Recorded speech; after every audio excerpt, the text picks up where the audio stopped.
I love Katharine Hepburn, but I'm not the biggest fan of Little Women, so I wasn't sure how engaging I'd find the 1933 film.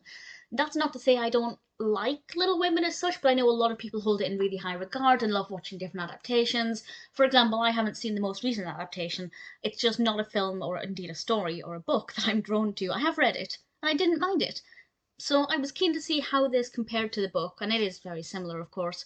But I have to say, I didn't mind it. I thought it was okay, and I feel like if you like Little Women, I think you'll really enjoy this because it is a pretty decent film. This was released, of course, in 1933, directed by George Cukor, and we have Katharine Hepburn as Jo, Joan Bennett as Amy, Jean Parker as Beth, and Frances D as Meg. And I won't go into too much detail about the narrative, but if you're unaware of what it's about, it's basically a slice of life story about these four women, teenagers on the cusp of adulthood, and the various problems that they face in the 19th century. And there's some of them. I don't want to give away anything that happens because one of the really great things about Little Women is that on the surface it seems like it's just a story about four girls. How intense can that be? But actually, what Louisa May Alcott does is create such a surprising narrative that throws so many spanners into the works that the emotional journey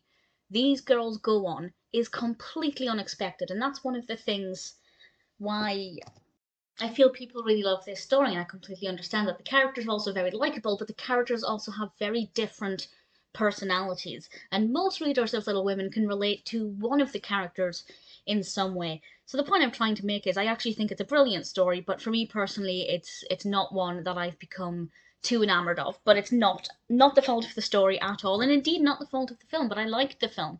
It's not one I'd watch again, but I didn't mind watching it. I thought the performances were very good, the songs were very good, the costumes, the hair, especially Katharine Hepburn's very, very long hair, absolutely gorgeous. I am slightly biased because I love her, but I thought it was very well filmed. I thought the pacing was very good, and once it kind of got a bit more emotional, yeah, I think it is easy to fall into this narrative and become part of the story emotionally.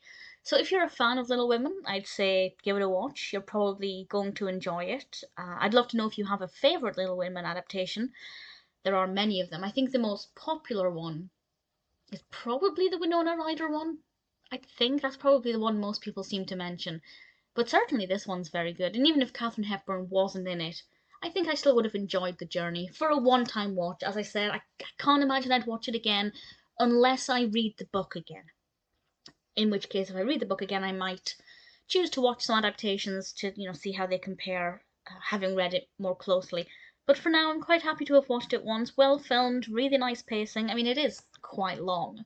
It's nearly 2 hours, but the book itself is quite it's quite a sizable book, and rightly so as well. I never feel like the narrative drags. It's got a really good pacing in the book, and this comes across really clearly in the film. Great performances all around, and generally just a pretty decent film, and one that I'd say is worth watching.